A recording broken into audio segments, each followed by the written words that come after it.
जय हिंद साथियों। स्वागत है आप सबका आपके अपने यूट्यूब चैनल जीके राम बागरी पर। देखिए, पिछली क्लास में हमने महाराणा प्रताप के बारे में पढ़ा था, तो उसका जो है थोड़ा सा रिवीजन कर लेते हैं। वो पार्ट 1 था। आज का जो है पार्ट 2 होने वाला है, तो देख लेते हैं कि महाराणा प्रताप का जन्म 9 मई 1540 को कहाँ हुआ था। कुंभलगढ़ दुर्ग में ज्येष्ठ शुक्ल तृतीया को और वार था रविवार। इनके पिता का नाम उदय सिंह जी, माता का नाम जयवंता बाई था, जो कि पाली के अखेराज सोनग्रा की पुत्री थी।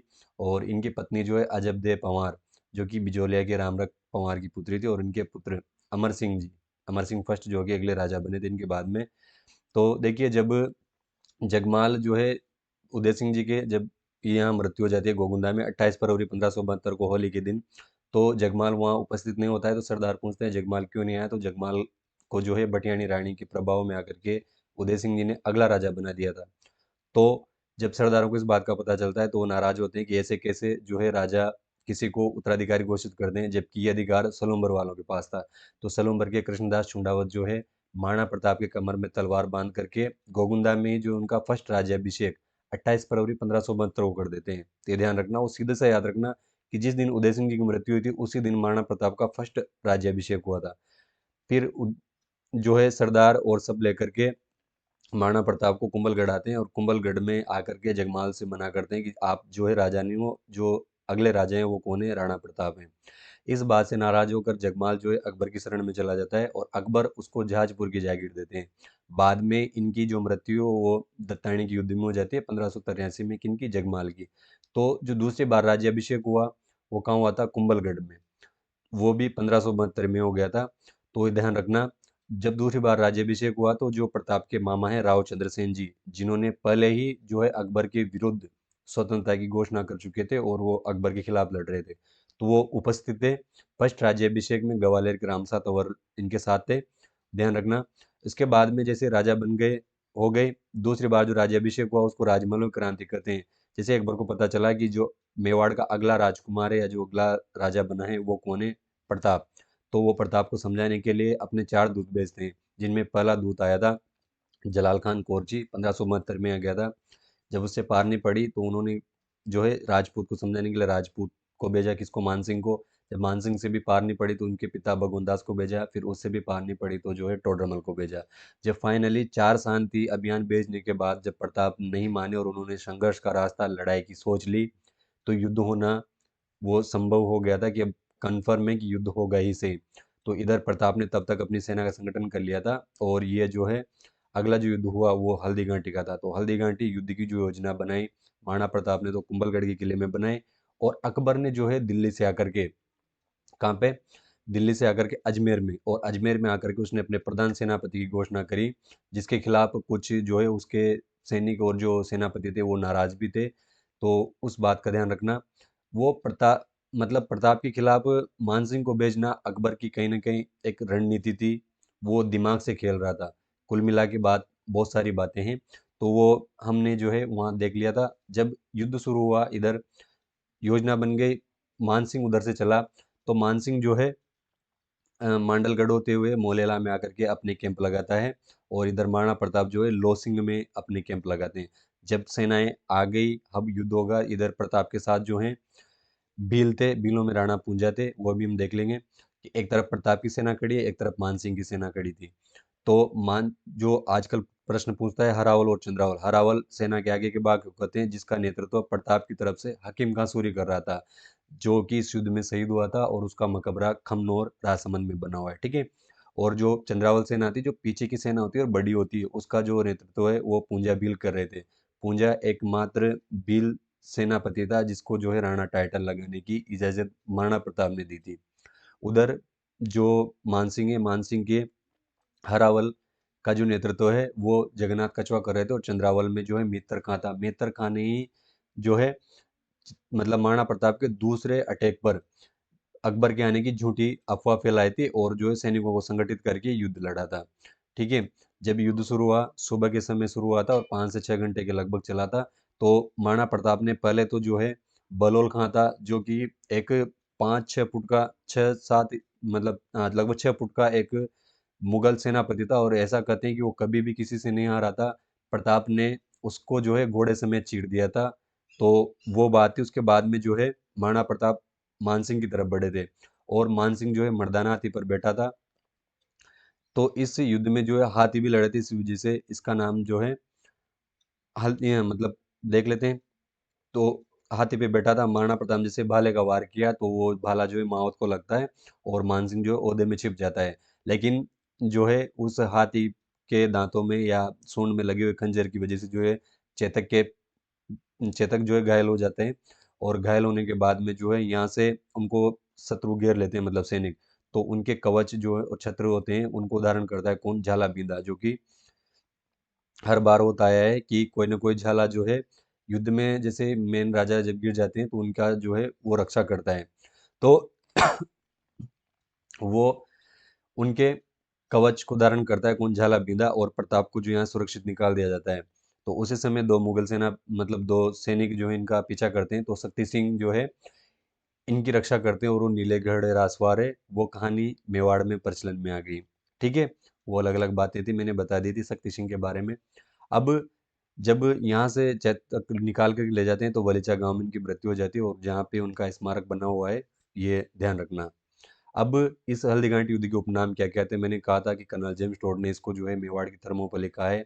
खमनोर का युद्ध इसको अबुल फजल ने कहा है। गोगुंदा का युद्ध इसको बदायूनी ने कहा है। बदायूनी इसका इस युद्ध का जो है आंखों देखा हाल अपनी जो पुस्तक है मुंतखब उल तवारिक में करता है, वो हमने देख लिया था। और इसको जो है बादशाह बाग का युद्ध आदर्श लाल श्रीवास्तव ने कहा है।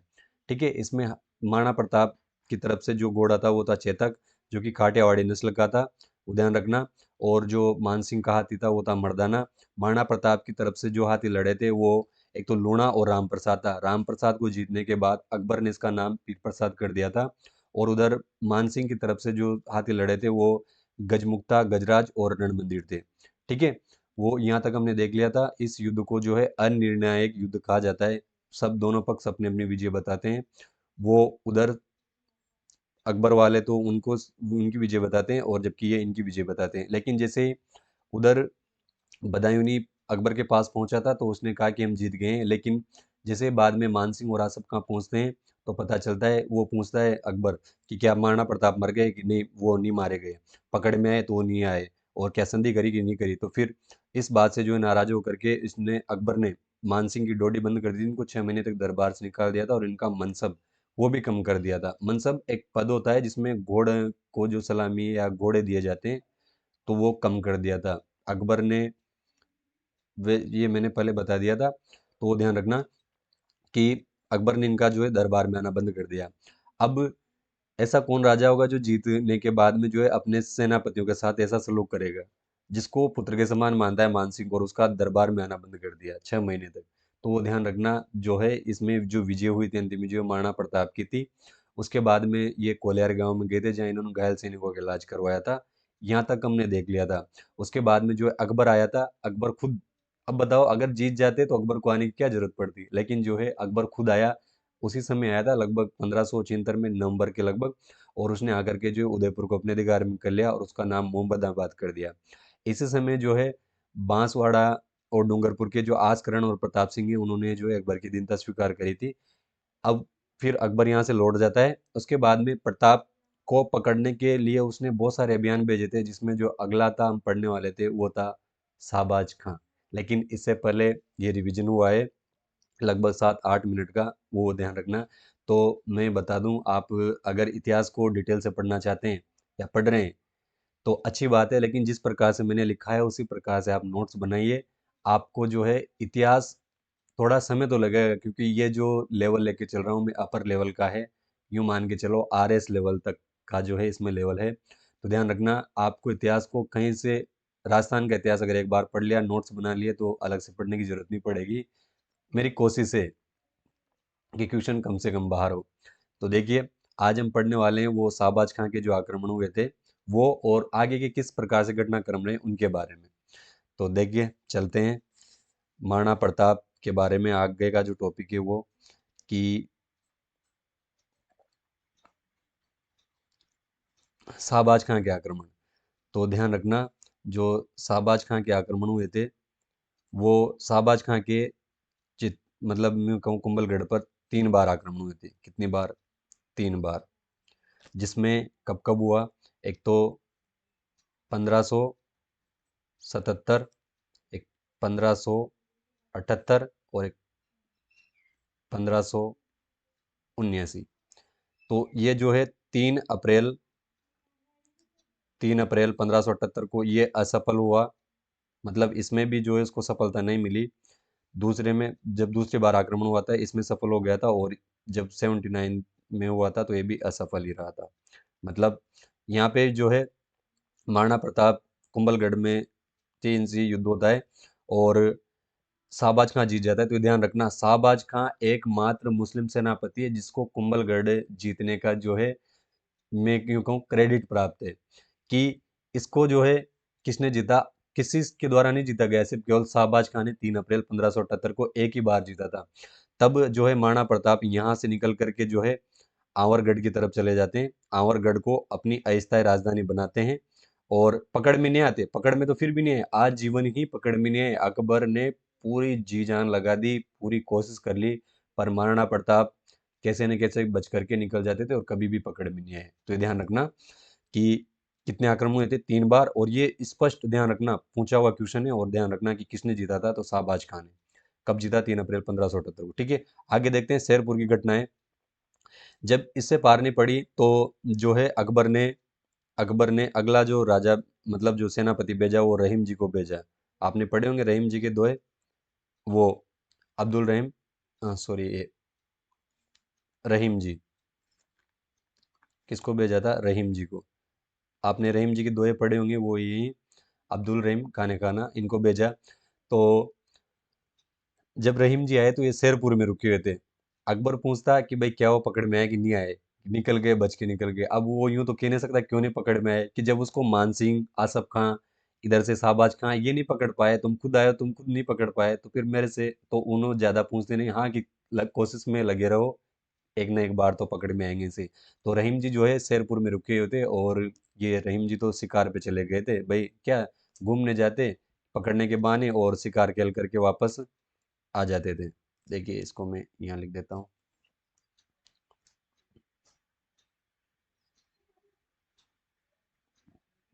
1 मिनट, इसको थोड़ा सा छोटा कर लेते हैं ताकि लिखने में परेशानी नहीं आए। वो पहले समझाने के तौर पे था, ठीक है। दे- हम्म, देखिए, इधर रहीम जी जो है शिकार खेलने जाते और शिकार खेल करके वापस आ जाते थे। तो एक दिन शिकार पे गए हुए थे, और इनका जो परिवार है वो कहाँ ही था, इनकी पत्नियां और बच्चे सब परिवार वाले कहाँ ही थे, शेरपुर में रुके थे। वहाँ इन्होंने कैंप लगा रखा था। तो उधर से जो है अमर सिंह जी आते हैं। कौन, अमर सिंह आते हैं मिलने, घूमते हुए आ रहे थे। तो उन्होंने देखा कैंप पे कोई दिखाई नहीं दे रहे, सैनिक कहाँ गए। तो रहीम जी तो नहीं, उधर अंदर से जो है महिलाओं की आवाज आती है। तो कौन है, कि भाई वो तो शिकार खेलने गए, अच्छा तो तुम आ जाओ। और जो है अमर सिंह जी जो है यहाँ से महिलाओं को बंदी बना करके, बंदी किसको बनाया, जो रहीम जी का परिवार है वो अमर सिंह ने बंदी बनाया और बंदी बना करके ले गया। जब इस बात का पता महाराणा प्रताप को चला, महाराणा प्रताप ने देखा कि भाई अमर सिंह जो है महिलाओं को लेकर के आ रहा है। ये देखिए, ये ये अमर सिंह जी हैं, और ये महाराणा प्रताप, और ये महिलाएं जो शेरपुर से लेके आए थे। कहाँ से, शेरपुर से। शेरपुर, ये 1582 की घटना है। ये शेरपुर की घटना 1582 की, ठीक है। 1582 की घटना है। देखिए, अब जब लेके आए तो महाराणा प्रताप ने कहा ये कौन है, कैसे लेके आए, कि पापा ये वहाँ अकेली थी तो मैं इनको उठा लाया, कि बंदी बना करके ले आया। महाराणा प्रताप ने जो है अमर सिंह को बहुत डांटा फटकारा कि ये जो है गलत है, नीति के खिलाफ है। और महाराणा प्रताप ने अमर सिंह को बहुत ही बुरी तरीके से लताड़ करके कहा कि जाओ और इनको ससम्मान जो है रख करके आओ। तो जब अमर सिंह को वापस भेजा था, किसने, महाराणा प्रताप ने। अब सोचिए, जब इस बात का पता रहीम जी को चला, ये वापस इनको ससम्मान जो है शेरपुर छोड़ के आए रहीम जी के पास। जब रहीम जी को इस घटना का पता चलता है, देखिए ऐसे समय में ऐसा कौन दुश्मन होगा जो दुश्मन के परिवार को छोड़ देगा, हाथ आए दुश्मन के परिवार को। लेकिन प्रताप नैतिक चरित्र में देखिए कितने उच्च कोटि के रहे होंगे, कि उन्होंने दुश्मन की जो महिलाएं आई हैं उनको ससम्मान वापस जो है भेज दिया। ये प्रताप की महानता है। ऐसे और बहुत कम कैरेक्टर हैं जो देखने को मिलते हैं, लेकिन ये प्रताप के जो है गुण हैं कि नैतिक चरित्र कितना उच्च है उनका कि उन्होंने जो है अपने बेटे को डांटा और उनको जो है वापस भेज दिया। तब रहीम जी ने कहा था कि रहीम जी ने महाराणा प्रताप के बारे में कहा था कि धर रहसी धर्म रहसी कब जैसी कुर्साण, कि महाराणा प्रताप ये धरती रहेगी, धर्म रहेगा, और जो खुरासान से जो मतलब मुगल आए हुए हैं खुरासान के, ये एक दिन खत्म हो जाएंगे, लेकिन जो तुम्हारी महानता है तुम्हारी वीरता है जब तक सूरज चांद रहेगा तब तक के तुम्हारा नाम रहेगा, ये ध्यान रखना। तो तब रहीम जी ने जो है वहाँ इनके ऊपर एक दोहा बोला था, ये ध्यान रखना। अब आगे देखते हैं भामाशा से मुलाकात। जब इधर शाहबाज खां का आक्रमण हुआ था और ये निकल गए थे, तो ईडर जा रहे थे महाराणा प्रताप। कहाँ जा रहे थे? ईडर। इनका जो है ये ससुराल था, एक शादी इनकी ईडर हुई थी। ईडर गुजरात की रियासत है। तो ईडर जा रहे थे, तब इनके पास जो है थोड़े से मतलब आर्थिक तंगी थी, मतलब सेना, क्योंकि भाई कुंभलगढ़ भी छूट गया था, पहाड़ों में रह रहे हैं, तो सेना की व्यवस्था सारी चीजें देखनी पड़ती है। तब भामाशाह जो है ये आकर के मिले थे। भामाशाह कौन थे? भामाशाह ये एक जैन थे। कौन थे? जैन। और ये जो है चूलिया, चूलिया पड़ता है पाली में, चूलिया, चूलिया में जो है इनकी मुलाकात हुई थी। तो भामाशाह और भामाशाह के साथ इनके भाई कौन थे? ताराचंद, ताराचंद जी, ताराचंद जी भी साथ ही थे। देखिए अभी मैं बता दूंगा।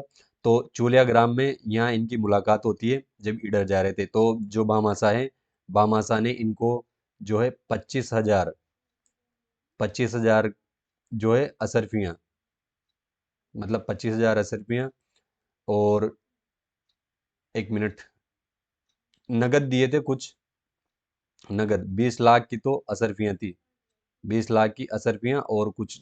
तो इस वजह से जो है ये 25,000 सैनिकों का ये खर्च उठा सकते थे सेना के लिए। कुल मिला के ध्यान रखना, सैनिकों के, सैनिक सहायता कर सकते थे, या फिर यूं कहूँ कि सैनिकों के खाने पीने की व्यवस्था है, इतनी सेना रख सकते थे। 25,000, 20 लाख नगद दिए थे और वो चीजें सोने की मोहरें थी कुछ। तो किसने दिया? भामाशाह ने ऐसे विकट समय में साथ दिया। इस वजह से हम जो है भामाशाह को मेवाड़ का उद्धारक कहते हैं। क्या कहते हैं? मेवाड़ का उद्धारक। किसको? भामाशाह को। और या मेवाड़ का जो है दानवीर, मेवाड़ का कर्ण। दानवीर था कौन था? कर्ण। तो ये किसने कहा है? ये कर्नल जेम्स टोड ने, कर्नल जेम्स टोड ने भामाशाह को मेवाड़ का कर्ण कहा है। ठीक है, तो ये ध्यान रखना भाई किसने दिया था। तो भामाशाह। इससे पहले जो है, अब यहाँ जब इन्होंने पैसे दिए, ये दिए, तो इनको जो है इनका प्रधानमंत्री बनाया गया था। क्या बनाया गया था? प्रधानमंत्री। इससे पहले जो इनके प्रधानमंत्री थे वो रामाशाणी थे। कौन थे? रामाशाणी, या रामासाणी का दूं मैं, रामासाणी। इनको अगले प्रधानमंत्री बनाया गया, और वो प्रधानमंत्री अमर सिंह के टाइम तक भी रहे थे। तो ध्यान रखना, ये ताराचंद का भी नाम याद रखना भाई। ये क्या है? इतिहास है। महाराणा प्रताप के साथ जो भी आदमी जुड़ा है वो फेमस ही हुआ है। आज भी देखिए हम उस महाराणा प्रताप के साथ जब इन्होंने सहायता की धन की, तो जो भामाशाह आज भी सरकार की जितनी योजनाएं हैं वो भामाशाह के नाम पर चलती है, ये ध्यान रखना। उसमें उनके साथ उनके भाई ताराचंद भी थे। मैं आगे पढ़ाऊंगा। ताराचंद जी के कहने पर ही जो है इनके दरबारी कवि थे जिन्होंने जो है ये रचनाएं लिखी थी। मैं बताऊंगा कौन सी रचनाएं थी, वो आगे देखना। तो मेवाड़ का कर्ण, ये देखिए, ये भामाशाह हैं, और इनके भाई ताराचंद जी ये चूलिया गांव में, ये देखिए सोने के सरफरियाँ, और ये जो है धन लेकर के आए थे, ये सारी चीजें ये कहाँ की है? चूलिया। देखिए आगे बढ़ते हैं। आगे है दिवेर का युद्ध। कहाँ का? दिवेर का युद्ध। देखिए, अब जब सैनिक सहायता मिल गई, पैसे मिल गए, तो अब आगे एक चीज और मैं यहाँ पे बता देता हूँ। ये यहाँ पे बता देता हूँ, एक मिनट, नई स्लाइड ले लेते हैं। देखिए मुगलों ने महाराणा प्रताप को पकड़ने के लिए 4 चौकियां बनाई थी। कितनी? 4 चौकियां, या मैं कहूँ 4 थाने बनाए थे, 4 चौकियां। वैसे टोटल तो उनकी बहुत सारी चौकियां जगह जगह बनाई थी पहाड़ों में, कि कभी ना कभी तो बाहर निकल के आएंगे, कहीं ना कहीं तो सिकंजे में फंसेंगे। पर इनमें जो मुख्य चौकियां थी वो थी, एक तो देवल, देवल, और एक दिवेर, देवल, दिवेर, और ये देवल, ये पड़ती है डूंगरपुर की तरफ। कहाँ पे? डूंगरपुर की तरफ। देवल, दिवेर, दिवेर ये राजसमंद में पड़ता है, राजसमंद में। ठीक है, एक मिनट। देखिए, एक तो देवल, दिवेर, और एक देसूरी। देसूरी, आपने सुना होगा देसूरी की नाल, फेमस है। ये कहाँ है? पाली में। देवल, दिवेर, देसूरी, और एक है देबारी, डी डी पे देबारी। देबारी कहाँ पड़ता है? उदयपुर में। तो इनमें जो सबसे प्रमुख जो इनकी जो छावनी थी, वो ये सबसे प्रमुख और सबसे बड़ी थी। ठीक है, तो ध्यान रखना।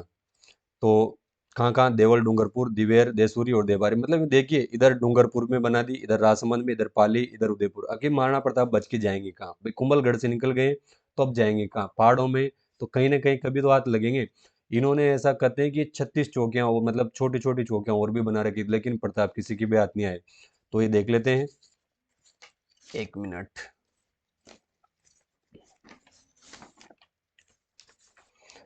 अगला जो है दिवेर का युद्ध। जो दिवेर का युद्ध हुआ था, ये हुआ था 1582 में। 1582 से। अच्छा, पीछे क्या बता गया मैं, एक मिनट देखें। ये शेरपुर की घटना भाई, ये 1580 की, इसको सही कर लेना। ये शेरपुर की घटना 1580 की है, 1580 ईस्वी की। ठीक है, वो थोड़ा सा क्या है माइंड में, हाँ, ये हो गया था। तो दिवेर, यहाँ से महाराणा प्रताप की विजयों की शुरुआत होती है। भाई हुआ यूं था कि इधर विजयदशमी आ रही थी, तो सबने कहा कि भाई अस्त्र शस्त्रों की पूजा कैसे करें। तो ये ध्यान रखना, जो दिवेर का युद्ध हुआ था, ये विजयदशमी को हुआ था, विजयादशमी को। और महाराणा प्रताप ने अस्त्र शस्त्रों की पूजा करके कहाँ गया, कहाँ गए कि दिवेर। यूं मान के चलो, सर्जिकल स्ट्राइक है, सर्जिकल स्ट्राइक मात्र थोड़े बहुत सैनिकों को लेकर के। लेकिन जो दिवेर का युद्ध है, यहाँ से महाराणा प्रताप की विजय, विजय आरंभ होती है या विजय शुरू होती है।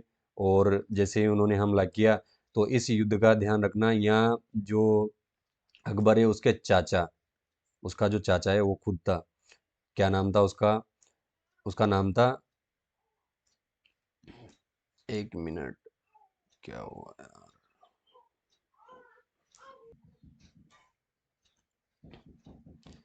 उसका जो चाचा है वो था सुल्तान खान, सुल्तान खान। और ऐसा कहते हैं कि बहुत ही परम प्रतापी वीर था। इस युद्ध को जो है मुख्यतः अमर सिंह के लिए याद किया जाना चाहिए, अमर सिंह।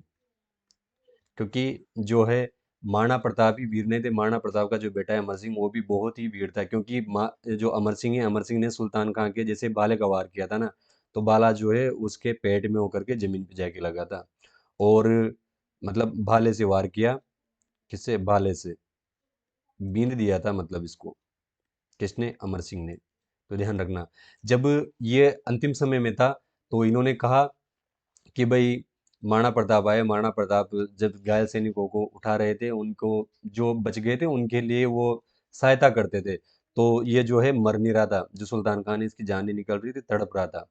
तो इसने कहा कि भाई मैं एक बार उस बच्चे को देखना चाहता हूँ कि जो जिसने मेरे ऊपर हमला किया, क्योंकि ये भी बहुत ही खतरनाक आदमी था। कौन? ये जो है सुल्तान खान। लेकिन जो है महाराणा प्रताप ने कहा कि हमारे एक सैनिक ने जो है आपको भाला मारा है, तो उन्होंने खड़ा किया ना आगे। तो सुल्तान खान ने मना कर दिया कि मैंने उस बच्चे की आंखों में जो है तेज देखा था, तो वो बच्चा ये नहीं है। कि सही से बताओ कौन? क्योंकि अमर सिंह जी उस टाइम पे वहां थे नहीं। तो फिर जो है अमर सिंह जी को बुलाया, और साथ में जो है गंगा जल लेकर गए, और इसको जो है गंगा जल पिलाने से पहले कि ये जो भाला निकालो, तो भाला इतनी बुरी तरीके से फंसा हुआ था कि भाला निकला नहीं। तो जो अमर सिंह है, अमर सिंह ने इसकी छाती पर पैर रख करके उसको निकाला, और निकालने के बाद में जो उसको गंगा जल पिलाया, फिर इसकी मृत्यु हुई। तो इस प्रकार से इतने वीर थे कौन? अमर सिंह जी। तो ये ध्यान रखना। देखिए, इतिहासकार इस युद्ध को खा गए, मतलब बहुत कम जो है इसके बारे में चर्चाएं होती है। लेकिन ये ध्यान रखना, अभी स्मारक बना हुआ है वहाँ पे, कहाँ? दिवेर में। तो जो दिवेर है भाई, ये मुख्यतः किसके लिए याद किया जाना चाहिए? जो महाराणा प्रताप के बेटे हैं अमर सिंह जी, उनके लिए याद किया जाता है। कौन? जो दिवेर का युद्ध है। तो ध्यान रखना, अभी मैं आगे बता देता हूँ। देखिए ये दिवेर का स्मारक है, जहाँ आज भी जो है बहुत सारे सैलानी घूमने जाते हैं। आप सर्च करना, देखना, बहुत सारी चीज़ें, मतलब मेवाड़ में सबसे ज़्यादा अगर महाराणा प्रताप की जितनी स्थलियाँ हैं, अगर आपने वो देखी है तो बहुत अच्छी बात है। अगर नहीं देखी है तो एक बार सर्च करके देखना, आपको बहुत कुछ देखने को मिलेगा। आप भी और देखेंगे। ये देखिए अमर सिंह जी हैं जो भाला निकाल रहे हैं, और ये गंगा जल है हाथ में, ये गंगा जल, और ये इधर महाराणा प्रताप खड़े हैं, ये सुल्तान खान है। अब आगे देखते हैं। तो ध्यान रखना भाई, दिवेर का युद्ध जो है किसके लिए अ, मुख्यतः अमर सिंह के लिए याद किया जाता है। 1582 विजयदशमी को याद रखना। बहुत सारे हैं, फंक्शन होते हैं। आगे की देखते हैं घटना, मैराथन और थर्मोपोली। देखिए मैराथन और थर्मोपोली क्यों कहते हैं, तो ये ध्यान रखना। जो दिवेर है, दिवेर के युद्ध को कर्नल टोड ने क्या कहा है? मैराथन। और जो हल्दी घाटी है, ये तो दिवेर के युद्ध के लिए कहा है किसने? कर्नल जेम्स टोड ने। और हल्दी घाटी को कहा था मेवाड़ की थर्मोपोली। तो क्यों कहा था वो देखिए, एक बार थोड़ा सा देख लेते हैं कि मैराथन ये एक जगह का नाम है, थर्मोपोली भी एक जगह का नाम है। ठीक है, तो ये ध्यान रखना, जो मैराथन का युद्ध हुआ था वो हुआ था 490 बीसी को। कब हुआ था? 490 बीसी में। देखिए ईरान एक जगह पड़ती है, और इधर है यूनान। ठीक है, यूनान। अब ईरान का जो राजा है वो था डेरियस। कौन था? डेरियस। और यूनान के दो छोटे छोटे राज्य थे, एक तो था एथेंस, एथेंस, और एक था स्पार्टा। ठीक है, एथेंस जो है अपनी बुद्धिजीविता के लिए जाना जाता है। मतलब यहाँ के जितने भी हुए ना, आपने नाम सुना होगा, अरस्तु, प्लेटो, सुकरात, ये सब कहाँ के हुए थे? ये एथेंस के थे। ये बौद्धिक क्षमता में अधिकता। स्पार्टा जो है ये लड़ने में माहिर थे। स्पार्टा एक राज्य है, तो ये वीर थे, मतलब ये लड़ने में माहिर थे, और ये बुद्धिजीवी थे, ध्यान रखना। तो जब डेरियस का हमला हुआ था, कहाँ पर? यूनान पर। यूनान यूं कहूँ इसके ऊपर किसके हुआ? एथेंस के ऊपर हुआ था। ठीक है, तो डेरियस जिसको हम दारा कहते हैं, ये अपने इतिहासकारों के, मतलब अपने भारत के एक अलग ही है। अलेक्जेंडर को सिकंदर कर दिया, डेरियस को दारा कर दिया, तो ये नाम अलग अलग कर दिए थे। ठीक है, ये प्लेटो था, प्लेटो को अफलातून कर दिया, तो वो ध्यान रखना। तो डेरियस का हमला हुआ 490 बीसी ईस्वी में, और कहाँ? एथेंस पर हुआ था। तो एथेंस जो है ये लड़ नहीं सकता था, तो एथेंस से एक यहाँ का जो सेनापति था वो था मिल्टिडियाज। कौन था? ये ध्यान रखना, ये याद रखने के लिए कोई पूछेगा नहीं आपसे। मिल्टिडियाज। और मिल्टिडियाज ये सेनापति था एथेंस का। तो इन्होंने कहा कि भाई यार हमारी पार नहीं पड़ेगी, छोटी सी सेना है, तो आप ऐसा करो। इसने एक आदमी को भेजा था, कहाँ? स्पार्टा वालों को बुलाने के लिए भेजा था, पिसिपिडीज को। कौन गया था? पिसिपिडीज। पिसिपिडीज। पिसी पी पिसी अच्छा, एक मिनट। अरे, किसको भेजा था? पीसी पीडीज को। और ये पीसी पीडीज ने जो है 48 घंटे में लगभग 150 मील की यात्रा करी थी। 150 मील की, क्योंकि उस टाइम बारिश का समय था और घोड़े चल नहीं सकते थे। तो जो पीसी पीडीज ये दौड़ लगा करके गया था। कहाँ गया था? दौड़ लगा करके स्पार्टा वालों के पास कि जा आओ तुम जो है हमारी मदद करो, क्योंकि दारा डेरेस का हमला हुआ है। लेकिन जो है स्पार्टा वाले उस युद्ध में आए नहीं थे। ये कहाँ की बात है? मैराथन की। तो आज भी जो है जो सबसे लंबी दौड़ होती है वो मैराथन, हम किसके नाम से जानते हैं? मैराथन के नाम से, क्योंकि वो पीसी पीडीज ने उस टाइम पे जो है पैदल दौड़ करके, या मतलब वो संदेश पहुंचाने गया था। उसके बाद में 10 साल बाद वापस, कब? 10 साल बाद 480 बीसी ईस्वी में। कितने में? 480 बीसी ईस्वी में। इधर जो दारा है, दारा का बेटा था जरक्सीज। जरक्सीज जरक्सीज ने वापस हमला किया, कहाँ पे? थर्मापोली पे। इस बार जो है ये एथेंस और स्पार्टा दोनों साथ मिलकर के लड़े थे इस युद्ध में। 480 बीसी में किसने किया था? जरक्सीज ने, बदला लेने के लिए। 10 साल बाद। तो इस बार जो है स्पार्टा के 300 वीर सैनिक थे। कितने? 300। वैसे टोटल इसमें जो है 10,000 सैनिक लड़े थे, लेकिन स्पार्टा वाले कितने थे? 300 थे, ध्यान रखना। तो अगर आपने वो एक हॉलीवुड की मूवी है 300, अगर वो देखिए तो वो इसमें यहीं के थे।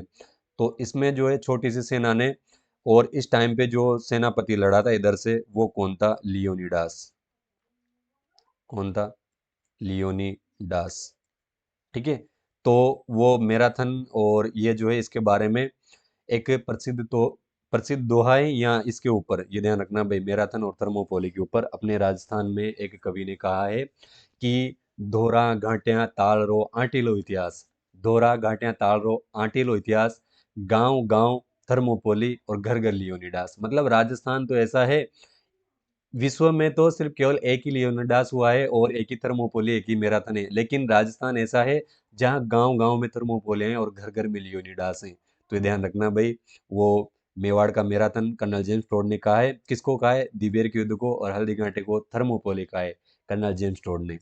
तो ये ध्यान रखना। आगे देखते हैं, जो अंतिम अभियान है वो अंतिम अभियान जगन्नाथ कछुआ का, ये 1584 ईस्वी का है, 1584 ईस्वी का, ध्यान रखना। जगन्नाथ कछुआ आया और यहाँ से जो है थोड़ा बहुत कोशिश करी पर पकड़ में नहीं आए महाराणा प्रताप।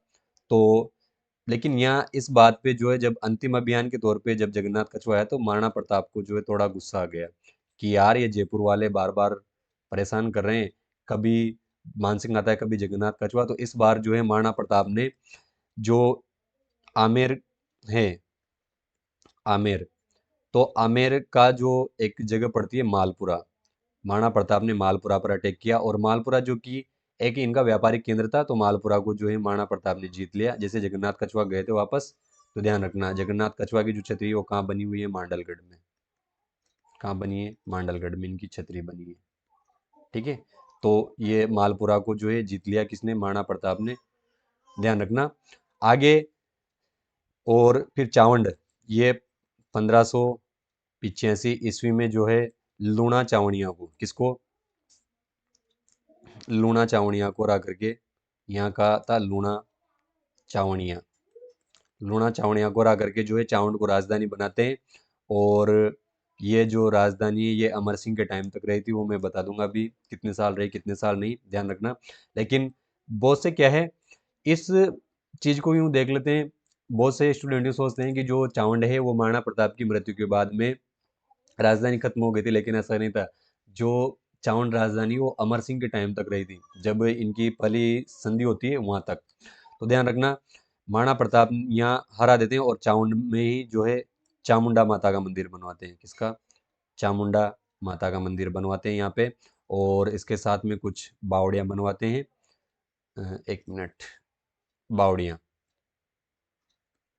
और अब इस टाइम पे जो है उधर अकबर के जो है अभियान, क्योंकि अकबर उधर उलझ गया था बंगाल अभियान की तरफ, तो ध्यान रखना इस तरफ से जो है बार बार हार खाने के बाद में जो है अकबर ने इधर ध्यान देना बंद कर दिया। और जो है अब महाराणा प्रताप एक तरह से यूं कहूँ ये शांति काल था इनका। तो महाराणा प्रताप सिर्फ केवल यही नहीं है, यहाँ वो खेती को भी प्रोत्साहन देते हैं, और यहाँ से जो है इनके चित्रकार है, चित्रकला, मतलब वैसे चित्रकला पहले शुरू हो चुकी थी, हमने देखा था तेज सिंह के टाइम पे जो है फर्स्ट मेवाड़ का जो चित्र मिला था, श्रावक प्रतिक्रमण सूत्र चूर्णी 1261 में, उसको जो है उधर लिखवाया गया था, या मैं कहूँ चित्रित किया गया था, है ना।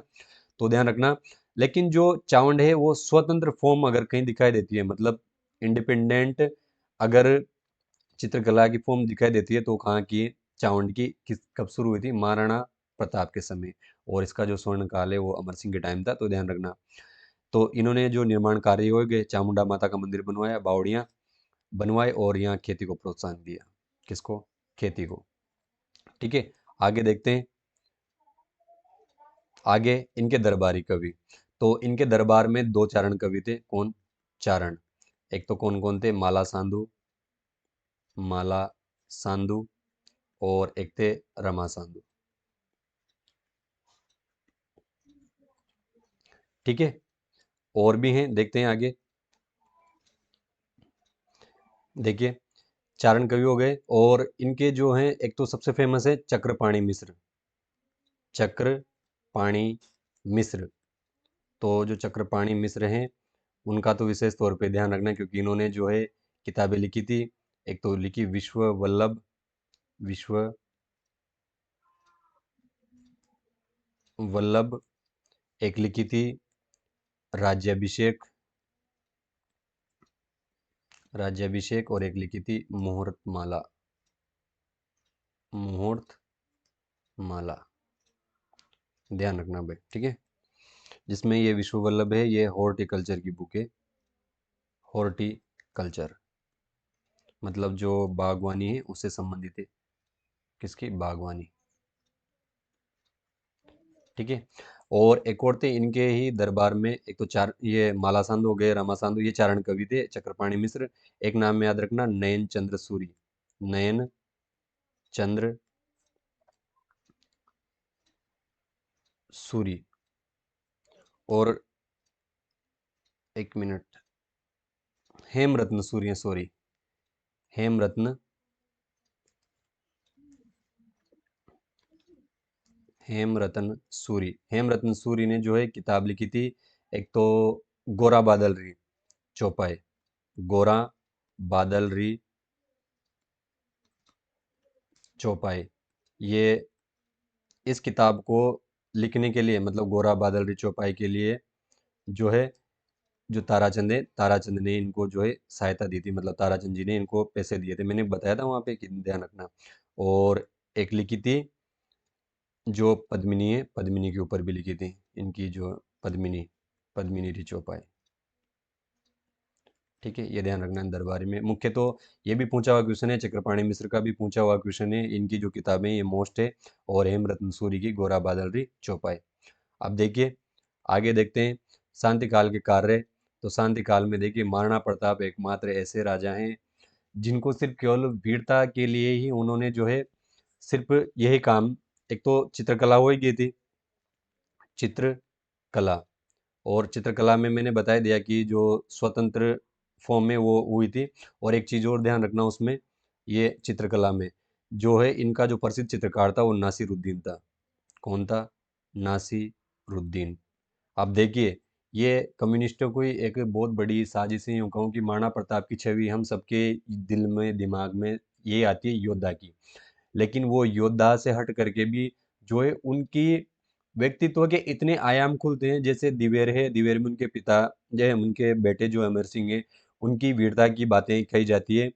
और चावंड जो जब राजधानी बनी थी, तो देखिए उन्होंने बागवानी को प्रोत्साहन कर रहे हैं, खेती को प्रोत्साहित कर रहे हैं, क्योंकि बावड़ियां बना रहे हैं। मंदिर भी बनवाए थे उन्होंने, एक तो वो नीलकंठ महादेव का मंदिर, झालरा तालाब बनवाया था। तो वो चीज़ है, ये ध्यान रखना भाई, निर्माण कार्य में ये, एक तो नीलकंठ मंदिर, नीलकंठ मंदिर, और एक झालरा तालाब भी बनवाया था, झालरा तालाब, ये खेती को झालरा तालाब।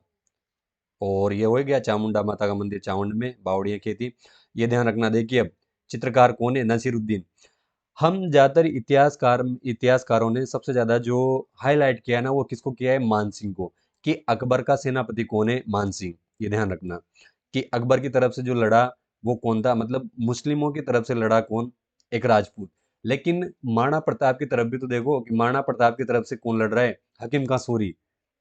अभी मैं आगे बताऊंगा, जिसके नाम पे जो है सांप्रदायिक सद्भावना का पुरस्कार दिया जाता है, हकीम का सूरी पुरस्कार, मेवाड़ महाराणा फाउंडेशन है उसके द्वारा। अभी मैं देख बता दूंगा कौन कौन से पुरस्कार दिए जाते हैं, तो ध्यान रखना। अब बताओ यार, और नसीरुद्दीन झक मार के कहना पड़ेगा कि जो है महाराणा प्रताप जो है पक्षपात रहे थे उनकी तरफ से, मतलब ऐसा नहीं था कि हिंदू मुस्लिम है। उन्होंने जो है भीलों के साथ, भील जिसको हम नीची जाति, नीचे तबके का मानते हैं, उनको उठा करके अपने बराबर पे बिठाया। आज भी देख लो, जो मेवाड़ का जो झंडा है उसमें भीलों का चित्र है। पुंजा भील को राणा की उपाधि दी है अपने बराबर की। ये कोई छोटी मोटी बात नहीं है। जो लोहार जाति है, जब जैसे महाराणा प्रताप ने कसम खाई थी कि मैं राजमहलों में नहीं रहूंगा जब तक मेवाड़ स्वतंत्र नहीं हो जाता, तब तक सोने की थाली में नहीं खाऊंगा। तो उसी टाइम पे जो लोहार हैं, जो उनके हथियार बनाने का काम करते थे, लोहारों ने आज भी उस परंपरा को निर्वहन कर रहे हैं, वो स्थायी घर बना के नहीं रहते। अब जाके जो है भारत सरकार ने उनके लिए, या जो सरकार है वो काम कर रही है उनके लिए, मोहल्ले जो कॉलोनियां दिए, तब जाके उन्होंने, वो भी सरकार ने दिए, तब जा करके रहने लगे। नहीं तो वो गाड़ियां, जो लोहार हैं, वो आज भी उनके साथ जो ली हुई शपथ है उसको लेकर के चल रहे थे। देखिए कितना जुड़ाव है, जनता का जुड़ाव है दिल से और मन से, कि महाराणा प्रताप कुछ नहीं करे फिर भी जनता जो है अपने आप उनके साथ जुड़ी हुई है। और उनके साथ जो भी जुड़ा है हर आदमी फेमस हुआ है। तो ध्यान रखना भाई, ये इतिहासकारों ने जो है एक छवि बना दी है। तो ध्यान रखना, ये नसीरुद्दीन था चित्रकला, इसका इनका फेमस चित्रकार था इनके समय। अब देखिए, ये चित्रकला हो गई, चित्रकला को प्रोत्साहन, खेती को तो दे रहे हैं, खेती। और देखिए इन्होंने जो सबसे बड़ा काम किया वो जो सैनिक शहीद हुए थे उनके लिए पुनर्वास की व्यवस्था, जो आज देते हैं ना कि कोई शहीद हो जाता है तो जमीनी मतलब जमीन देती है गवर्नमेंट, उनको कुछ पैसे देती है। तो ये जो काम है महाराणा प्रताप ने उस टाइम पे शुरू कर दिया था। देखो जनता से कितना लगाव है उनका, कि जो सैनिक शहीद हुए हैं उनके जो परिवार है, बच्चे हैं, उनके लिए वो पुनर्वास की व्यवस्था कर रहे हैं।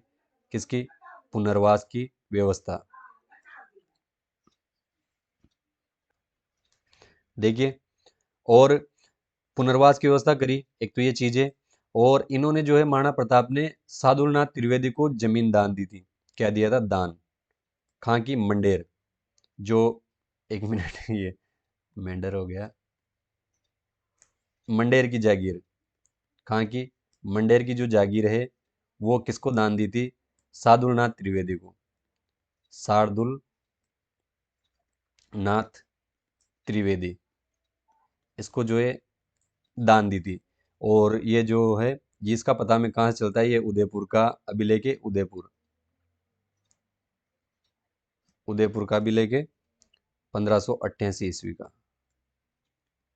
ठीक है, ये ध्यान रखना, 1588 ईस्वी का अभिलेख है। यहाँ से इसकी जानकारी मिलती है।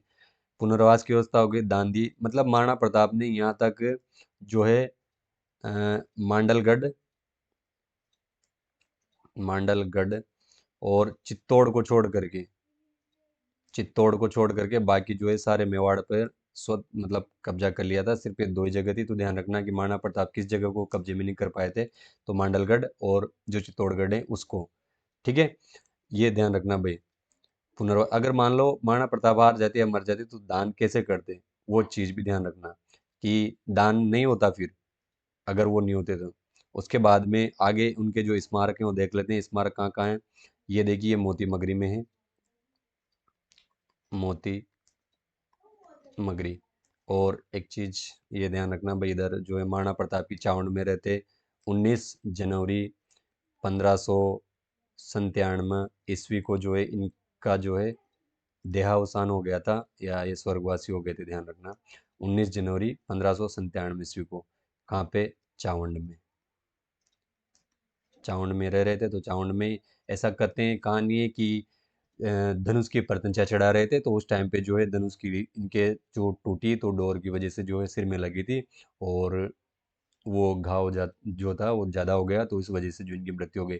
लेकिन एक कहानी और प्रचलन में है कि जो महाराणा प्रताप जब अंतिम समय में मृत्युशैया पर थे, तो उनके जो है प्राण निकल नहीं रहे थे, क्योंकि जिस मिट्टी के लिए उन्होंने आजीवन संघर्ष किया, इतना बलिदान दिया, इतने दुख कष्ट सहे, लेकिन तो महाराणा प्रताप और जो सरदार थे महाराणा प्रताप ने सब सरदारों को अपने पास बैठे हुए थे, मतलब इनकी जो है प्राण निकल नहीं रहे थे, उसके बारे में सोच कर तो अमर सिंह से कहा कि अमर सिंह जी, कि वचन दो कि तुम जो सरदार हो सब है, आगे जाकर के भी मेरी जो ये भावना रही है देशभक्ति, इस मतलब मातृभूमि के प्रति जो प्रेम है, इसको आगे भी बनाए रखोगे, इसको दुश्मनों के हवाले नहीं करोगे। जो मैंने प्राप्त किया है ये दुश्मन के हाथों में नहीं जाना चाहिए। जो शौर्य, जो वीरता है, उसी के साथ जैसे मैं लड़ा हूँ उसी प्रकार से इस संघर्ष को तुम आगे जारी रखोगे।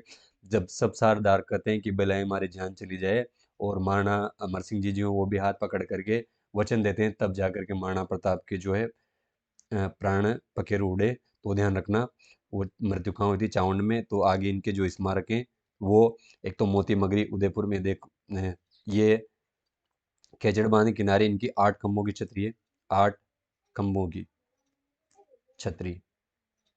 ये किसकी है? महाराणा प्रताप की। चेतक की छतरी मैंने बताया दी वलीचा गांव में, ये मोती मगरी उदयपुर में है। एक तो इनके जो स्मारक हैं, एक तो उदयपुर,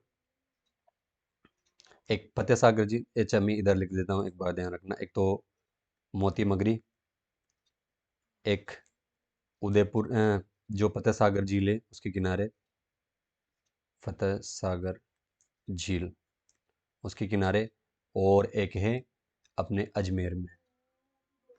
अजमेर में भी इनके जो है स्मारक बने हुए, तो ध्यान रखना भाई स्मारक कहाँ कहाँ पे। और मैं आगे थोड़ा सा और जिक्र कर लूँ, जो भारत का वीर पुत्र महाराणा प्रताप जो सीरियल आया था, इसमें जो ये किरदार निभाया वो फैजल अली, फैजल अली ने जो है ये किरदार निभाया था। ध्यान रखना, भारत का वीर पुत्र महाराणा प्रताप में। अब कुछ और मेवाड़ महाराणा फाउंडेशन द्वारा जो पुरस्कार दिए जाते हैं वो देख लेते हैं। एक तो दिया जाता है हल्दी घाटी पुरस्कार, हल्दी घाटी। ये देखो, ध्यान रखना, ये जो मेवाड़ महाराणा फाउंडेशन है इसकी स्थापना 1969 ईस्वी में हुई थी, 1969 ईस्वी में। और जो ये हल्दी घाटी पुरस्कार दिया जाता है, तो हल्दी घाटी पुरस्कार, हल्दी घाटी पुरस्कार जो दिया जाता है, ये दिया जाता है पत्रकारिता के क्षेत्र में, पत्रकारिता, पत्रकारिता के क्षेत्र में। हल्दी घाटी के साथ में जो है, एक तो ध्यान रखना राणा प्रताप, राणा प्रताप पुरस्कार। ज़्यादातर बच्चियां कंफ्यूज हो जाते हैं कि भाई महाराणा प्रताप है तो शौर्य वीरता के क्षेत्र में दिया जाता होगा, लेकिन नहीं, ध्यान रखना, जो महाराणा प्रताप पुरस्कार है वो खेल के क्षेत्र में दिया जाता है, खेल क्षेत्र में। किसमें? खेल क्षेत्र में अगर उत्कृष्ट आप काम करते हो तो वो। महाराणा प्रताप के बाद में इनके पिता हैं राणा उदय सिंह जी, राणा उदय सिंह, राणा उदय सिंह पुरस्कार ये दिया जाता है पर्यावरण के क्षेत्र में, पर्यावरण, पर्यावरण के क्षेत्र में। और भी दिए जाते हैं, एक मैंने बताया था, अभी मैं कर रहा था, बात कर रहा था हकीम खां सूरी, तो हकीम खां सूरी पुरस्कार ये जो है सांप्रदायिक सद्भाव के लिए, सांप्रदायिक सद्भावना के लिए दिया जाता है, सद्भावना, ये ध्यान रखना। एक और इनसे जुड़े हुए हैं कौन? पन्नादाय, तो पन्नादाय पुरस्कार भी दिया जाता है, पन्नादाय पुरस्कार किस लिए दिया जाता है? पन्नादाय ने बलिदान दिया था, तो त्याग और बलिदान के लिए, त्याग व बलिदान के लिए। कितने हो गए? 1 2 3 4 5। हल्दी घाटी, महाराणा प्रताप, उदय सिंह जी, हकीम खां सूरी, पन्नादाय, और एक पुरस्कार और है, कौन छूट गया? पूंजा बिल। हाँ, इनके साथ कौन थे? पूंजा बिल पुरस्कार, राणा पूंजा। एक मिनट, ये राणा पूंजा पुरस्कार, राणा पूंजा पुरस्कार ये दिया जाता है जनजाति उत्थान के लिए, जनजाति उत्थान में अगर कोई काम कर रहा है अच्छे से तो ये ध्यान रखना भाई, ये दिया जाता है जनजाति उत्थान के लिए। तो ये मुख्य मुख्य चीज़ें हमने आज पढ़ ली महाराणा प्रताप के बारे में। एक बार मैं बता देता हूँ क्या क्या पढ़ा हमने। ये एक तो पढ़ा था अकबर के, नहीं ये तो हो गया था ना पहले, एक मिनट,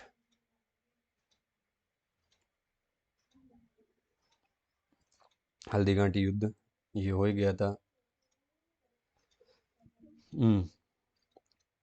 शेरपुर की घटना देखी थी एक तो, शाहबाज खां के 3 आक्रमण। मुख्य मुख्य मैं ऐसे बता देता हूँ डायरेक्ट। एक मिनट, ये ले लेते हैं,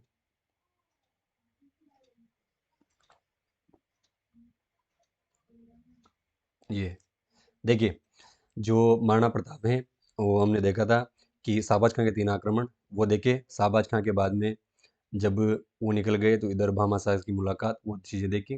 तो आप घटनाक्रम जो है क्रम से ध्यान रखिएगा, कब कब कौन सा हुआ था। फिर दिवेर का युद्ध देखा, दिवेर मुख्य चीज़ें हैं, भामाशाह का याद रखना। दिवेर के बाद में आगे बढ़े वो, तो वो चीज़ें हैं। इधर चावंड राजधानी, चावंड में क्या क्या घटनाक्रम रहा, क्या क्या निर्माण कार्य, किस प्रकार से, वो सारी चीज़ें उनके दरबारी कवि, वो ध्यान रखना, रमा सांधो, माला सांधो, और जो चक्रपाणी मिश्र हैं वो, और एक जो है हेमरत्न सूरी, उनकी किताबें याद रखना। मुख्यतः चक्रपाणी मिश्र की किताबें हैं, वो ध्यान रखना। तो ये चीज़ें थी, और उनके स्मारक कहाँ-कहाँ बने हुए हैं, जो है वो, और एक जो मेवाड़ महाराणा फाउंडेशन है उसके द्वारा जो दिए हुए पुरस्कार हैं। मैंने कोशिश करी है कि चीज़ें बाहर ना हो, इस वजह से जो है इतना टाइम लगा, तो ध्यान रखना। मिलते हैं अगले वीडियो में, जो महाराणा प्रताप के बेटे बने थे उदय सिंह जी, उनके साथ। तब तक अगर आपको ये चीज़ अच्छी लगी है, मेरा प्रयास अच्छा लगा हो और अच्छे से समझ में आया हो, तो कमेंट करके जाया करो। और चीज़ों को अगर आप शुरू से लेकर एंड तक देखोगे तो चीज़ें बहुत अच्छे से समझ में आएंगी। देखिए, कोशिश है मेरी, मैं कर रहा हूँ, जो मैंने जो ज़्यादातर देखा है कोचिंगों पे कि जो है कुछ चीज़ें छूट जाती है, तो बच्चों को ढूँढने में परेशानी आती है। तो मैं कोशिश कर रहा हूँ कि उन सारी चीज़ों को एक बार यहीं पे मेंशन करूँ। अगर अच्छा लगा है आपको, तो जो जीके राम बागरी चैनल है, उसको जो है लाइक शेयर कर देना। जीके राम बागरी चैनल को, इसको सब्सक्राइब कर लेना, आप चाहो तो जीके राम बागरी, इसको सब्सक्राइब कर लेना। और जो है शेयर कर देना, जो बच्चे इतिहास में रुचि रखते हैं या अगर आप पढ़ना चाहते हैं तो उसके बारे में, तो शेयर कर देना और कमेंट जरूर करके जाया करो भाई। उससे मेरे को पता चले कि हाँ आपने पढ़ा है और अच्छा लगा है। क्या अच्छा लगा है वो भी बताया करो।